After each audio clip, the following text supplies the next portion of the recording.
Bom, então, meu nome é Lorena Dallara Guimarães, né, como eu havia dito. Eu preparei, assim, eu coloquei essa trilogia para lembrar um pouco de um escritor russo que eu gosto muito, que é o Maxim Gorky, e ele tem uma trilogia que ele fala assim, minha infância, são 3 livros, né, minha infância, minhas universidades e ganhando meu pão. Então, eu resolvi basear nele essa explicação, assim, para falar um pouco, né, contar um pouco dessa minha história, então, de vida, né, acadêmica e também não acadêmica, né.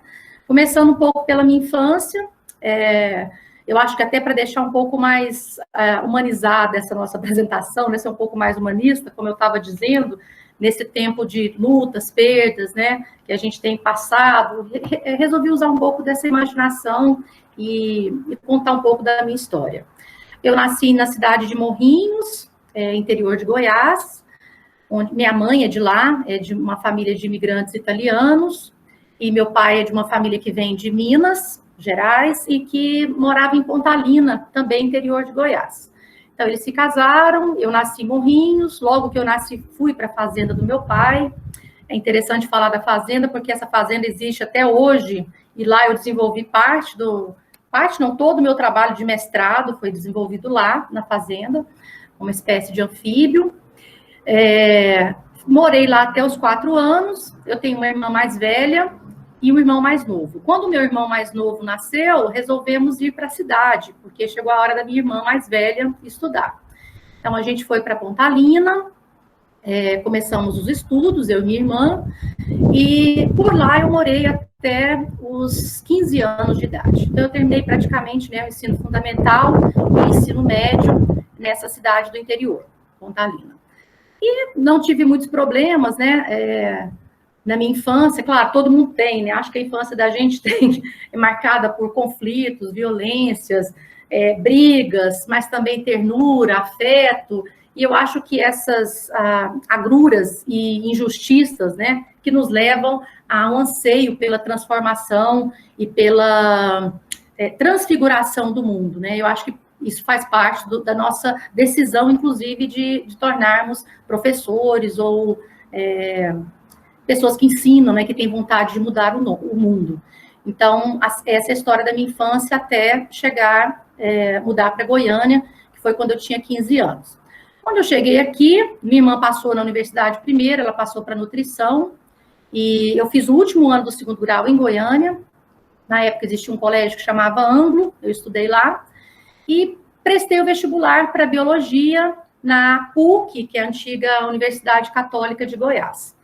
Bem, na PUC eu escolhi, então, o curso chamava, né, Ciências Biológicas, graduação e licenciatura, eu fiz os dois, e foi uma escolha, assim, que contrariou muito os meus pais, né, que haviam mudado para Goiânia para estudar os filhos. Então, na época, ele queria que a gente fizesse outro curso, né? Ele queria medicina, engenharia, direito, como todos os pais querem, né? Ainda, eu acho. Mas eu contrariei ele de várias formas. Primeiro, escolhendo esse curso de biologia, eu contrariei ele quando eu fui trabalhar com sapos, né? Pererecas e herpetofauna, né? Anfíbios, répteis. Meu pai odeia cobra, acho que é o bicho que ele mais odeia no mundo. E eu fui trabalhar, inclusive, na fazenda dele com esses animais, né, que ele tanto detestava. E não tive muitos problemas durante a minha graduação, né, foi uma graduação onde eu tive entrei num programa de iniciação científica, eu trabalhei com a probabilidade de criação de uma unidade de conservação na cidade de Goiás, e trabalhei também em Pirenópolis com a influência, né, das lavas de quartzito na conservação da cidade e no ecoturismo, como isso influenciava, né, a extração de quartzito. Então, esses foram meus trabalhos de iniciação científica. Eu vou passar aqui rapidamente uma linha do tempo, onde eu faço um resgate, então, dessa minha história, né. Eu começo aqui colocando em 97, que foi o ano que eu me formei em biologia, pela PUC. Depois, em 99, é o ano que eu entro no mestrado em ecologia, né, já com a orientação do professor Rogério. E o trabalho que eu desenvolvi durante esse mestrado foi ecologia reprodutiva de Ila raniceps, na região de Pontalina, sul do estado de Goiás, que, como eu disse, é na região onde meu pai tem a fazenda, né, ela existe até hoje, e tinha uma grande lagoa lá, e tem uma história interessante disso, porque eu terminei a graduação sem saber o que eu ia fazer. Eu sabia que eu queria trabalhar na área de zoologia, era a única coisa que eu tinha certeza. E assim, participando das defesas de final de curso, o professor Rogério estava numa outra banca e eu procurei, dizendo que queria trabalhar com zoologia. Era a única pessoa que eu conhecia, né, na época, nem conhecia, a gente nem se conhecia, mas que eu sabia, né, que estava aqui há pouco tempo trabalhando com zoologia. Então, eu procurei o professor Rogério e disse que queria trabalhar com primatas. Eu lembro muito bem dessa história. E ele me perguntou assim, tem algum lugar que você conhece que tem lagoa, lago? Eu falei, meu pai tem uma fazenda e tem lagoa, mas não sei o que tem lá, eu não conhecia, né, bem. Aí ele falou, não, vai lá, faz uma coleta, vê se você acha uns sapos, pererecas, e aí a gente volta a conversar. Então, eu fui lá, trouxe tudo que eu consegui de anfíbios, né? Ele me ensinou, obviamente, como que coletava esses animais, pediu para eu trazer, fazer uma espécie de levantamento, e eu fui assim, sem eu conhecer muita coisa. E depois o professor Rogério também esteve lá para conhecer a área, né? Era uma lagoa bem grande, né? Que hoje ela praticamente nem existe mais, acho que por causa das mudanças climáticas, né? Tem secado tudo, mas era uma lagoa grande, e lá, o nome dela é Lagoa Grande, lá eu comecei, então, os meus estudos com anfíbios, né, com essa espécie Ila raniceps, que é nem esse nome mais, o nome dela já mudou até, né, a taxonomia do bicho já é outra. Então, eu terminei o meu mestrado em 2001, né, com a dissertação desse trabalho, e logo entrei no doutorado em Ciências Ambientais, também com orientação do professor Rogério Bastos, né? Onde eu fiquei mais 5 anos, e aí eu fiz um trabalho bem maior, né? Um trabalho de comunidades, de anfíbios. O título da tese é Ecologia e Conservação de Anfíbios Anuros do Estado de Goiás. Nesse trabalho eu coletei em 20 localidades do estado de Goiás, e fazendo uma comparação das comunidades de anfíbios, né, em áreas antropizadas e áreas mais preservadas. Então, foi um trabalho longo, né, que envolveu muita coleta de campo, foi extremamente exaustivo, né, para cada município, né, eu escolhi municípios assim, nas regiões norte, sul, leste e oeste do estado. Então, eu fazia esses levantamentos e também fazia via a riqueza, né, e a ecologia de comportamento, bioacústica, sistemática. Então, a gente fez um trabalho de revisão bem amplo, né, e comparando esses 4 tipos de ambiente. Em 2021, aí dá um salto aqui na nossa linha do tempo, né, não sei se vocês observaram, eu coloquei uns íconezinhos, assim, que significa estudo, né, a parte acadêmica, né, essa lupinha que significa os trabalhos produzidos. No doutorado, então, foi Ecologia e Conservação, e depois, o ano passado, terminei esse ano, eu fiz o pós-doutorado, já numa outra área, que não tem nada a ver mais com anfíbios, né, e o professor Rogério pediu até para falar um pouco dessa mudança, né, de trabalho, assim, como que você sai de uma área, herpetofauna, e passa para outra área completamente diferente, né. Antes disso, eu trabalhei no centro, no Colégio Aplicação, né, antigo Colégio Aplicação, Centro de Ensino e Pesquisa Aplicada à Educação, CEPAI. Eu trabalhei lá, então já foi uma mudança, assim, eu saí desse trabalho com anfíbios e comecei a trabalhar com educação infantil. Eu trabalhei com educação, com ensino fundamental, né, alunos de 1º a 5º ano do ensino fundamental. E não me dei muito bem com esse trabalho, fiquei 5 anos lá, mas não foi um trabalho que me trouxe muitas perspectivas, e eu acabei fazendo uma transferência para outro curso, né, que eu vou falar mais adiante, que é o curso de Educação Intercultural de Formação de Professores Indígenas, né. Então, eu trabalhava com anfíbios, hoje eu trabalho com povos indígenas.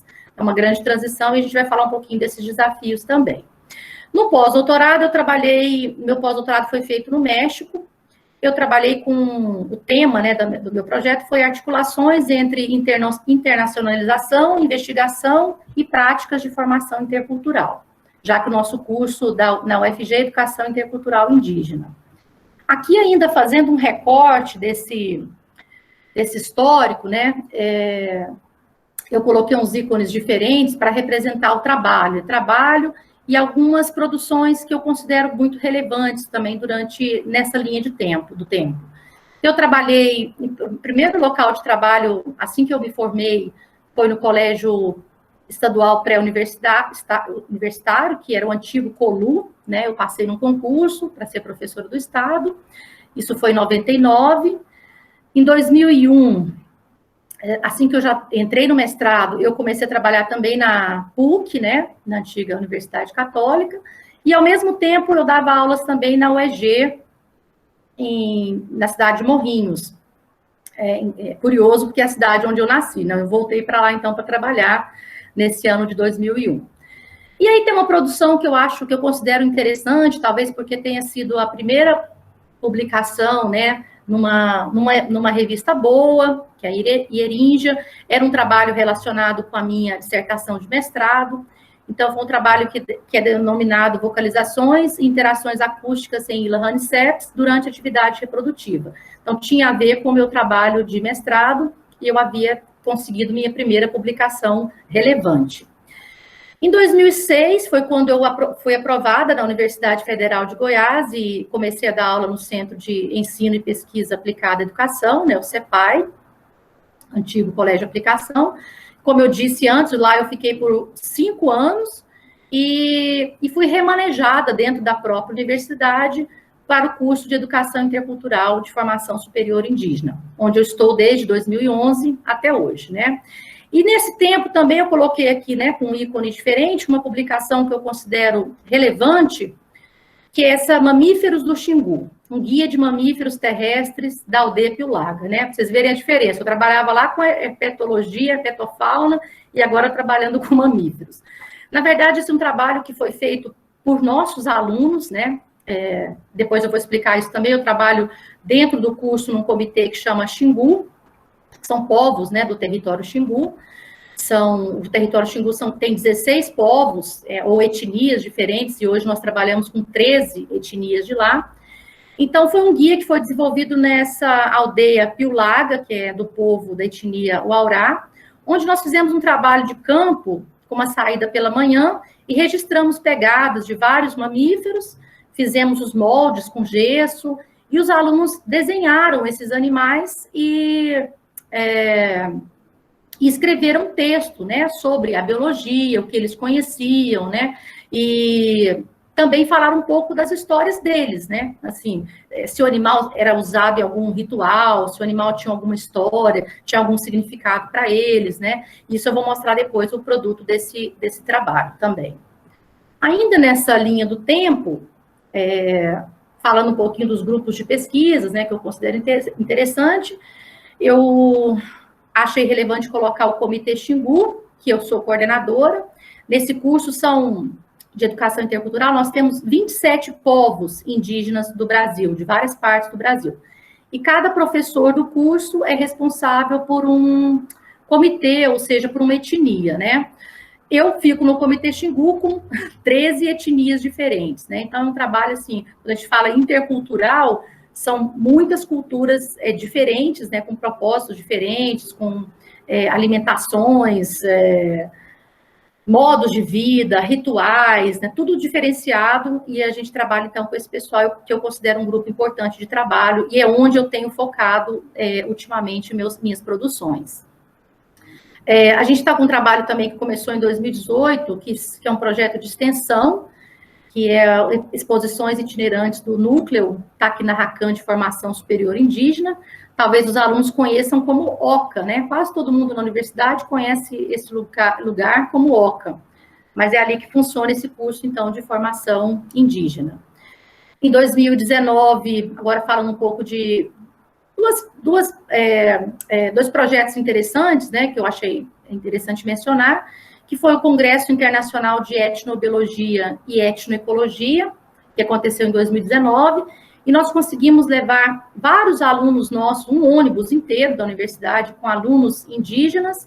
Esses alunos apresentaram vários trabalhos, né, de suas culturas, dos seus conhecimentos, de suas pesquisas em campo, e nós tivemos 2 alunos, inclusive, premiados, e nós também, eu e a professora Kátia, que é nossa colaboradora, ganhamos também uma premiação por um banner que nós apresentamos. Então, foi um congresso muito significativo para o nosso curso. E também, em 2019, eu registro aqui uma licença capacitação que eu fiz no México, na cidade do México, Educação Intercultural, que também foi muito rica, porque já existe esse trabalho coordenado pelo professor Antônio Carrillo, de internacionalização e de... ele trabalha sempre essa conexão México e Brasil, comparando e trabalhando as questões interculturais e indígenas entre esses 2 países. Então, foi onde eu tirei essa licença capacitação e fiquei lá por 3 meses estudando. Então, também considero um fato relevante nessa história, nessa linha do tempo. Bom, algumas coisas eu vou retomando aqui, por exemplo, a licenciatura e bacharelado em Ciências Biológicas, né, que foi feito em 97. Então, a partir daí começa toda a minha história acadêmica, né, é um marco, né, um registro histórico para mim. O meu mestrado em Ecologia, né, que foi um divisor de águas, né, porque vocês podem observar que eu trabalhei com coisas muito diferentes, né, ao longo da graduação. Mestrado e doutorado são parecidos, mas depois eu trabalho com crianças e agora trabalho com povos indígenas, né. Meu pai costuma falar assim, sapo, cobra, índio, menino, o que vai ser a próxima coisa que você vai trabalhar, né? Ele está sempre assustado com as minhas escolhas e as minhas decisões, né? E, por enquanto, eu continuo com os indígenas e estou bem lá, não penso em sair tão cedo. Eu acho que eu me encontrei realmente trabalhando com esses povos. Bom, aí tenho eu fiz questão também de colocar como muito relevante, né, em 2006, o meu doutorado em Ciências Ambientais, com orientação do professor Rogério. Eu coloquei aqui a capa da minha tese, né, Ecologia e Conservação de Anfíbios do Estado de Goiás. Esse ano, para mim, é um ano, assim, marcante, 2006, porque é o ano que eu terminei meu doutorado, é um ano que eu tive a minha filha Marina, e é um ano que eu comecei a trabalhar no colégio de aplicação. Então, tudo aconteceu no mesmo tempo, no mesmo ano. Então, é um ano bem significativo na minha vida, né? E relembrar isso foi muito interessante. Bom, aqui eu coloquei a minha banca de doutorado, né? Claro, a defesa de doutorado acho que é um dos dias mais marcantes da nossa vida, né? Defesa de mestrado, doutorado e de TCC também, né? São dias que marcam. E aqui eu coloquei os componentes, né? Os membros da minha banca. Foi o Rogério, orientador, a doutora Cíntia Prado, o doutor José Pérez Pombal, a Cíntia Prado da Unesp, de Jaboticabal, o doutor José Pérez Pombal Júnior, do Museu Nacional, doutor Divino Brandão, professor já aposentado da UFG, e o doutor José Alexandre Felizola Diniz Filho, também da UFG. Então, essa foi minha banca, eu resgatei essas fotos antigas, né? Dá para ver que que a gente está velho, né? Que são fotos que foram tiradas por máquina naquela época ainda. Bom, aqui eu registro também essa experiência que foi a licença capacitação, que foi onde eu me interessei em fazer um pós-doutorado no México, né? Fazendo essa comparação entre ensino e educação intercultural entre povos. Lá é um país que tem muita cultura indígena, né? Acho que todos sabem, o México tem vários povos, e quase todos os povos têm origem indígena. Então, a gente vai comparar essas questões de ensino, aprendizagem, que são feitos no nosso curso de Educação Intercultural, com o que é feito lá em Educação Intercultural também. E eu estive lá por 3 meses e conheci muito a riqueza desse país, tive contato com várias universidades, vários programas acadêmicos, então foi um processo muito relevante na minha vida, que eu achei interessante considerar aqui, então, para essa palestra também. Depois, agora, já no final do ano retrasado, 2019, eu começo o meu pós-doutorado, né, em outra universidade. A primeira da licença capacitação é UNAM, Universidade Nacional Autônoma do México. É uma das maiores universidades da América Latina, inclusive. E agora, no pós-doutorado, eu faço na Universidade Pedagógica Nacional, com essas investigações, né, articulações de internacionalização e esses trabalhos de educação intercultural também. Eu coloquei uma foto aqui registrando um local muito interessante na cidade do México, que é Teotihuacan, que são essas pirâmides, né? E é interessante observar, eu gostaria de fazer essa pausa, assim, eu trabalhei intensamente na licença capacitação no México, e lá já comecei como se fosse esse pós-doutorado, né? E o ano passado, que eu deveria estar lá, continuando o pós-doutorado, eu fiquei presa por causa da pandemia na Itália. Eu fui na Itália para resolver uma outra questão de cidadania, e por causa da pandemia, eu acabei ficando presa lá por 4 a 5 meses, mais ou menos, e foi onde eu praticamente desenvolvi todo o pós-doutorado. Quer dizer, eu não estava no México, mas estava desenvolvendo um trabalho que eu havia começado na minha licença capacitação. E fiquei presa na Itália, tive que fazer por lá parte desse trabalho.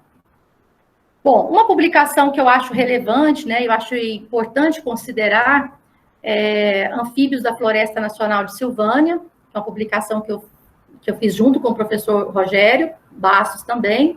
Por que eu destaquei essa publicação, né? Porque foi o primeiro livro que eu publiquei, não que eu tenha muitos livros publicados, mas o primeiro sempre é relevante, né? Então, esse levantamento das espécies, a comparação com outros biomas, e comparação com trabalhos dentro do próprio bioma cerrado, né, a riqueza das espécies que foram levantadas na Floresta Nacional. Então, foi um trabalho muito rico, né, e para mim tem um grande valor e foi bastante significativo, por isso eu resolvi colocar ele aqui também. Uma pesquisa que eu considero interessante, uma das últimas, foi esse trabalho coordenado, nesse projeto coordenado pelo professor Paulo Demarco, onde ele é um grande projeto, né, que ele trabalhou com vulnerabilidade dos povos indígenas da Amazônia brasileira frente às mudanças climáticas. E dentro desse projeto, nós trabalhamos um pouco qual era a percepção dos nossos alunos indígenas sobre as questões de mudanças climáticas, né? Então, o trabalho que ganhou foi premiado naquele congresso que eu havia dito, né, internacional de etnobiologia. Ele foi premiado e os alunos relataram, né, a observação que eles têm nas suas aldeias, nas suas comunidades, o quanto essas mudanças vêm ocorrendo, né? Por exemplo, aumentando as queimadas, os incêndios, mudando as épocas de chuva, diminuindo as espécies de plantas e animais, o regime das chuvas, né? A diminuição das águas dos rios. Então, foram vários relatos, né? As plantações, principalmente de mandioca, que tiveram que ser alteradas na questão do tempo. Então, são vários relatos que nos levam a crer que essa observação tem sido feita pelos povos indígenas nas suas terras em relação às mudanças climáticas. Bom, hoje eu trabalho, então, nesse local, nesse curso, né, que chama Educação Intercultural de Formação Superior Indígena. É um curso de licenciatura, o local de trabalho é conhecido como Núcleo Tacnarracan. É um curso formado para formação de professores indígenas. Então, a maioria dos nossos alunos, cerca de quase 90%, já são professores nas suas escolas, nas aldeias, mas eles fizeram apenas o magistério, né, magistério indígena. Então, agora eles vêm para a universidade para ficarem licenciados, formarem nesse curso de licenciatura e poderem atuar no ensino médio, em suas comunidades. Então, a maioria já são professores. Vou falar um pouquinho sobre o curso, só para vocês entenderem, né? É um curso da UFG, voltado somente para povos indígenas, que hoje atende 27 povos do Brasil todo, né? Especialmente da região Mato Grosso, Tocantins, Maranhão e Minas Gerais também, então, especialmente nessas regiões, que são os vales do Rio Araguaia, Tocantins e o Parque Xingu. Nesse curso, né, os alunos têm 5 anos, ele tem 5 anos de duração, e os alunos fazem 2 etapas por ano. Aliás, 2 etapas em Goiânia, na UFG, e 2 etapas são feitas nas terras indígenas. Ou seja, eles vêm para Goiânia em janeiro e fevereiro, e julho e agosto, e nós vamos para as aldeias 2 vezes por ano também, uma no primeiro semestre e outra no segundo semestre. Os alunos fazem o que a gente chama de matriz básica durante os 2 primeiros anos do curso, onde eles têm contato com diversas áreas do saber. Então, esse é um curso onde tem professores de várias formações. Então, nós temos historiadores, sociólogos, biólogos, matemáticos, antropólogos. Então, é um curso que tem bastante... A gente chama o curso que a nossa proposta é ter um curso bem transdisciplinar, envolvendo vários conhecimentos, inclusive dos alunos, né, dos indígenas. E a partir do segundo ano, eles fazem uma escolha por uma área. Nós temos 3 áreas. É a área da cultura, da linguagem e da natureza. Então, nós temos um laboratório, que eu vou mostrar daqui a pouco, de etnobiologia, onde nós trabalhamos com as questões das ciências da natureza. Nós temos professores biólogos, então, atuando nessa área. Alguns temas, né, seriam as disciplinas, a gente não chama de disciplina, a gente fala de temas contextuais. Alguns desses temas contextuais são ecologia do cerrado, estudos em terras indígenas, meio ambiente, seres vivos, biodiversidade, ambientes de transformação, impactos ambientais, saúde do corpo, enfim, são esses os principais temas abordados. Além disso, nós, professores, orientamos nos estágios que eles realizam nas suas comunidades, nas aldeias, e também no que a gente chama de projeto extraescolar, que seria uma espécie de trabalho de conclusão de curso, né, um TCC. Bom, essa aqui é uma foto do meu comitê Xingu, né, que eu falei para vocês mais cedo. Então, são cerca de... Hoje, nós somos 43 alunos de 13 etnias diferentes, né? O grupo ele é formado para discutir questões sociais e ambientais desses povos, apresentação de trabalhos individuais e coletivos, discutir as ações que são relacionadas às escolas indígenas, difundir essas ações, tanto em Goiânia, na comunidade acadêmica, quanto nas terras indígenas, e enfrentar os desafios, né, dos territórios, das culturas e dos direitos dos povos indígenas. Bom, aqui é uma breve, é como se fosse um lápis bem simplificado, né, para mostrar um pouco dos trabalhos que a gente vem desenvolvendo ao longo do tempo, né. Então, são 128 trabalhos publicados, eu coloquei aqui produções bibliográficas, porque não são só artigos, né, envolve resumos simples, resumos ampliados, em eventos, então, todas as formas de publicações que eu já tive, né, nessas diferentes áreas que eu já atuei. São 13 projetos de pesquisa, 44 produções técnicas, 3 produções artísticas. Eu esqueci de falar também durante a minha passagem da adolescência, né, para a universidade, eu me encontrei também em Goiânia no mundo do rock, né, é um mundo que despertou para mim uma conscientização política, então eu tenho algumas participações artísticas também, produções, tive banda de rock por mais de 20 anos, então tem toda uma história aí também de conscientização e de querer transformar o mundo também por causa da música.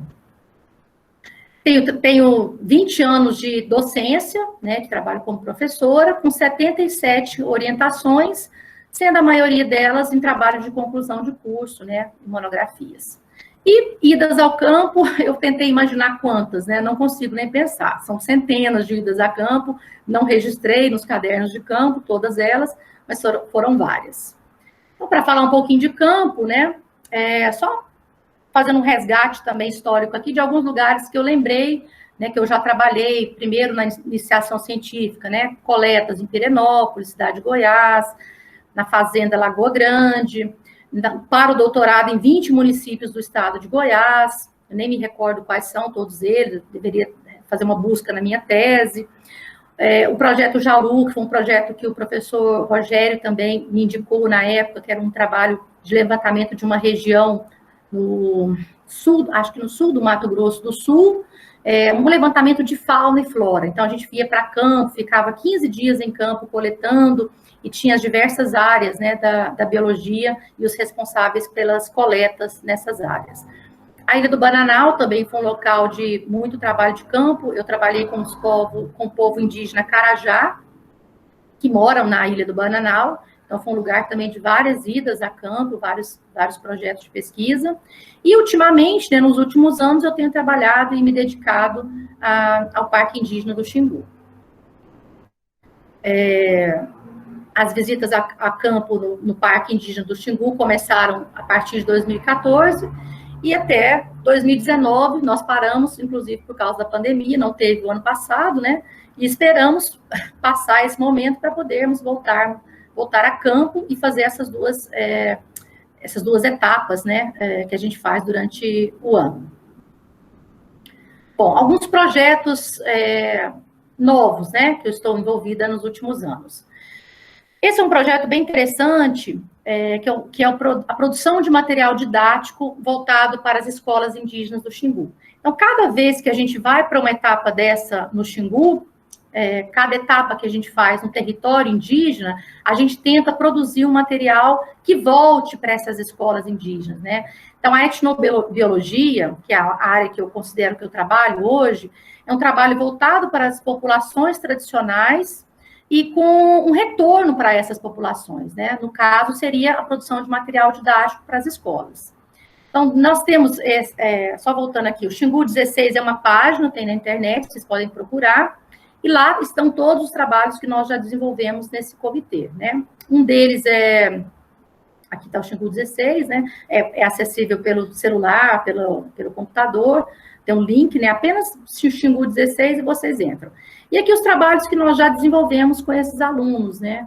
Então, tem um jogo de memória, esse material voltado para ensino fundamental. Então, os desenhos são feitos pelos alunos, né? A produção desses cartões, né, desse jogo, são nas línguas maternas, os alunos, são várias línguas, então, por isso é um projeto intercultural.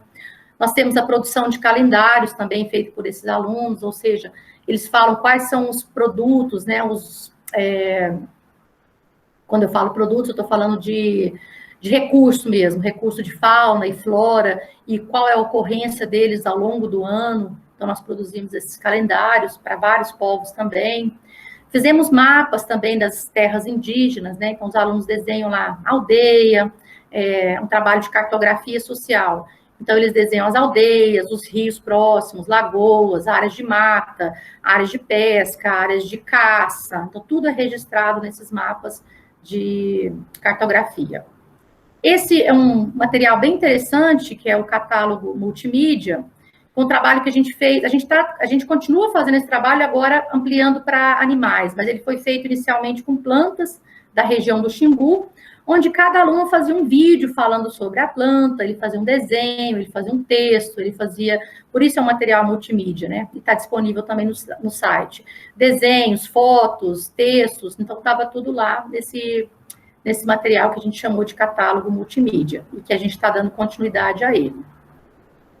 Que eu já havia falado antes, né, que foi a primeira produção que a gente teve no comitê, foi esse material, que eu considero muito bonito, Mamíferos do Xingu. Então, é um material, assim, onde eu e a professora Kátia, que é uma colaboradora, organizamos, mas é um material dos alunos, né, eles são os autores. Então, é importante dizer que todo esse material são de autoria dos povos indígenas e são voltados para as comunidades, né? Tem um retorno. Então, ele é produzido e depois volta para as escolas de ensino fundamental. Esse aqui é um material que a gente fez na própria aldeia, na aldeia Piulaga, que chama A Cultura do Beiju. É um filme que a gente registrou todo o passo a passo da produção do beiju. Beiju é uma tapioca, né? Então, a alimentação básica do Xingu é peixe e beiju. Então, a gente fez esse filmezinho bem caseiro, assim, bem tosco mesmo, enquanto a gente estava nessa etapa. Mas ele também está disponível online também, no YouTube, dá para procurar, é só procurar a Cultura do Beiju e vai aparecer esse filme que nós fizemos. Bom, esse é o último material que nós fizemos, da última ida que nós fizemos à aldeia Aia, Calapalo, né, do povo Calapalo. Nessa etapa, nós levamos o professor Carlos Bianchi, que é um professor ornitólogo, né? Então, a gente resolveu que ele estava lá e fizemos uma saída de campo para observar as aves, né? E hoje inclusive, é o dia, né, dos observadores de aves, a gente chama de passarinhar, né? Então, a gente fez esse trabalho com os alunos de observação das aves, registro, quais espécies ocorriam. Ficou um trabalho belíssimo, assim, porque os alunos complementaram com que esses animais são... Como que esses animais são o uso que eles têm nas suas comunidades, né? Então, não só a parte biológica, mas também a parte, por exemplo, se o canto de um animal desse significa que vai chegar uma notícia boa, ou se vai chegar uma notícia ruim, algum canto tem um sinal de que alguém vai morrer. Então, para eles tem toda essa cultura, né? E isso é interessante porque está registrado também nesse material. Esse foi um trabalho que nós desenvolvemos também no ano passado, ele está disponível em PDF, que foi um levantamento dos anfíbios do campus Samambaia, da Universidade Federal de Goiás. Então, foi feito pelo professor Natan, professora Kátia, eu, Maurivan. Então, a gente fez, o objetivo era inventariar a fauna de anfíbios, né, caracterizando as comunidades e observando os status de conservação em ambientes mais conservados, preservados, e ambientes mais antropizados. Esse é o congresso que eu havia citado antes, né, Internacional de Etnobiologia, Simpósio Brasileiro, que eu comentei já com vocês que é um registro muito importante. Aqui a gente tem duas grandes lideranças, né, o Raoni, que é do Xingu, o Paulinho Paiacan, que morreu, inclusive, vítima de Covid, e foi um trabalho onde os nossos alunos apresentaram seus trabalhos e receberam premiações. Um simpósio que nós organizamos aqui pelo Laboratório de Etnobiologia, que é onde eu trabalho, nós organizamos o primeiro simpósio de etnobiologia e etnoecologia do Centro-Oeste, né? O título era Povos Tradicionais do Cerrado e Sustentabilidade. Esse evento aconteceu em 2019. Aqui é uma foto registrando o nosso laboratório, né? Eu fiquei com muita saudade, porque tem tempo que eu não volto lá, a gente está no home office, e é um trabalho onde os alunos desenharam as cortinas, né? Então são representações, grafismos, desenhos feitos pelos próprios alunos indígenas. Um outro trabalho que a gente tem feito, né? Um outro projeto novo que eu comentei, que é um projeto de extensão, são essas exposições do núcleo, né? Então aqui tem uma ilustração de um banco de madeira, feito por um artesão indígena do Xingu, mas nós também trabalhamos com exposição de colares, pulseiras, cerâmicas, artesanato de um modo geral, redes, esteiras, enfim, todo o material para essas exposições. Bom, para terminar a apresentação, não sei se eu me delonguei muito aqui, essa imagem eu gosto muito, porque eu estava chorando, inclusive, nesse momento, que foi o momento que um aluno nosso concluiu o seu curso, acho que foi a primeira turma do Comitê Xingu, que se formou. Então, é um momento de muita emoção, né? Nós que somos professores, acho que é o momento que nós mais nos orgulhamos é quando nós vemos nossos alunos se formando, né? E, além de tudo isso que eu disse, tentei fazer um resgate, um resumo bem geral, né, da minha vida acadêmica, profissional, da minha infância.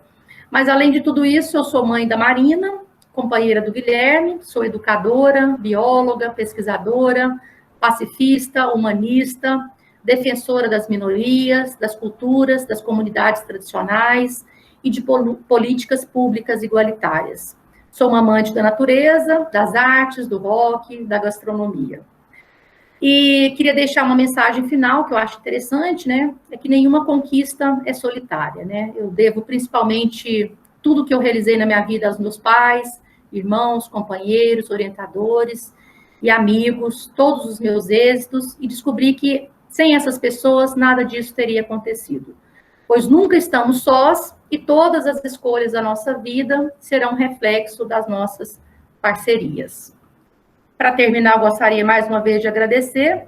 Essa é uma foto também antiga que eu encontrei do dia da minha defesa de doutorado. Muito obrigada. Era essa a minha fala.